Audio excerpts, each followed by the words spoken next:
Temperatures may have dropped, but families across the UK are counting the cost and dealing with the aftermath of losing their homes in wildfires. 15 areas around the UK declared major incidents when the record-breaking heatwave caused fires to break out. Laura Trant reports. What looks like scenes from a Hollywood movie are real-life horror stories. Across the country, communities, including here in Dagenham, are coming to terms with the destruction of the wildfires. Gutted, totally gutted. My daughter was born there. I've been there for nearly 27 years. I mean, it's the first house I actually sat down and settled in. I'm just totally gobsmacked, gutted. I don't know what I'm going to do now. You don't expect this to happen, you see it on TV, but it does hit everything to go to real life. Down the road in Wennington, on the eastern edge of London, families are having to cope with the fire damage and having to explain to children about losing their homes. I waited until I got to my mum's and we knew that my husband was safe. And then I sat down with the children and told them that we'd lost our home. My kids are upset that they've lost their favourite teddy bears that they've had since they was babies. And if my children are feeling that, the other children of the fires in Rainham and Dagenham yesterday are going to be feeling it too. The charred remains that tell a chilling tale of a nursery in the Walnut Tree area of Milton Keynes. But staff say they are determined to rebuild. We are the heart of Walnut Tree. I've been at the nursery 23 years. So we are the heart and we will be back. And we will find temporary accommodation in the meantime, which is what we're just dealing with our parents at the moment. All of the children and staff were safely evacuated from their nursery, but it's a lot for them to take in. Some haven't really mentioned anything yet, others are sort of more concerned that they can't see their friends more than anything, and then others are, just worried because they thought the staff lived at the nursery, bless them. In Porringland in Norfolk, housemates Patrick and Annabelle are living amongst the destruction. Their house escaped the flames, but the building next to them didn't.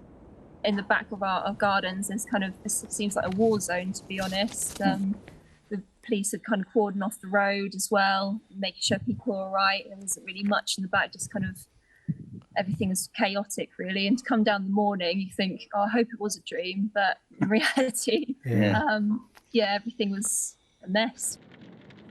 In Boston in Lincolnshire, residents spent another night away from their homes after these flats were destroyed.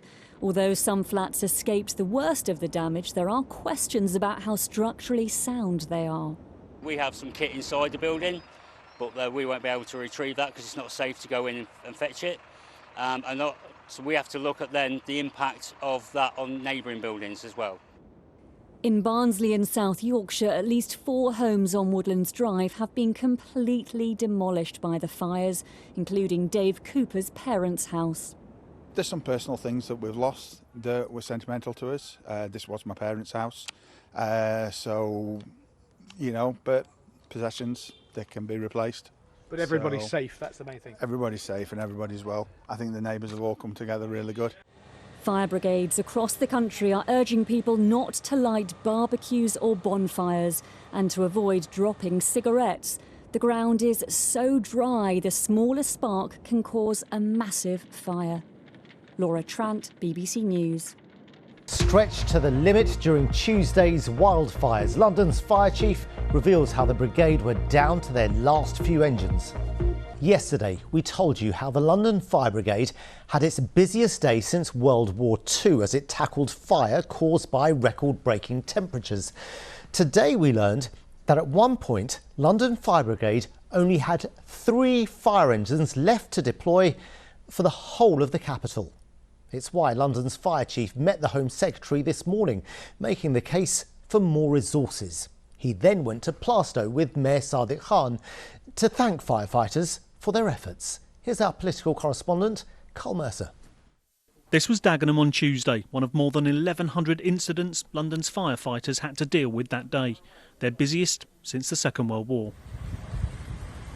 This was the scene it left. 16 firefighters were injured, the effects of the heat taking their toll. The fire gear that we've got is great for protecting us, but wearing it outside and it stops the heat coming in, but it also stops the heat coming out. So working it out under those conditions, I mean the temperature was getting up into the 40s. It's very arduous for the crews really.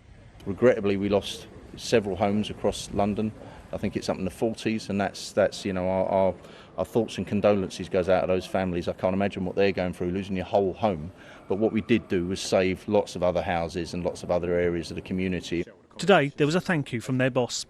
Firefighters confronted with a speed and ferocity of fire that actually would have been terrifying for them as well, and working in 40-degree temperatures, wearing heavy equipment, dragging hose, they've been exceptional.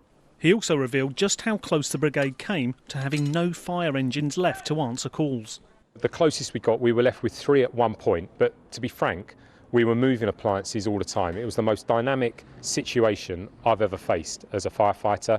That level of incidents, really doesn't matter what size of force you are. If you attend over 1,000 incidents in one day, but more importantly, simultaneously, at one point I had a 30 pump fire, a 15 pump fire, a couple of other 12 pump fires, one other 10 pump fire, an 8 pump fire, a couple of 6s, all running simultaneously, people requiring relief. There were resources moving all over London. I think what I would say is we were stretched, but actually this was an absolutely exceptional set of circumstances and we threw everything at it.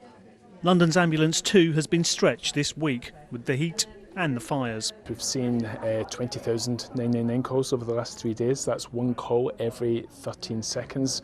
We've seen a 6-fold increase as well in heat-related incidents. So incredibly busy. I'd like to take an opportunity to thank all our staff and volunteers for the incredible job they've been doing. Okay, so what would you like from the ambulance service today? Tuesday was a very different day, that's for sure. Yeah, it's never experienced anything like it in my 10-year career with the LAS. Lots of calls, lots of heat-related calls, but also lots of fire calls. The ambulance service remains at its highest alert level. The Fire Commissioner told us he met the Home Secretary today to talk about more resources to fight wildfires. Barclays Bank, did you bring any money with you? We could do with some investment. The Mayor joking about money, but serious about needing it. I've had to raise council tax to pay for some of the additional kit we've had to give the fire service because of Grenfell, because of climate change. We can't do it alone. We're recruiting more firefighters, giving the fire service more kit, but we need support from central government. These recruits are part of the drive to boost firefighter numbers. The brigade won't be up to its full strength until December. Carl Mercer, BBC London.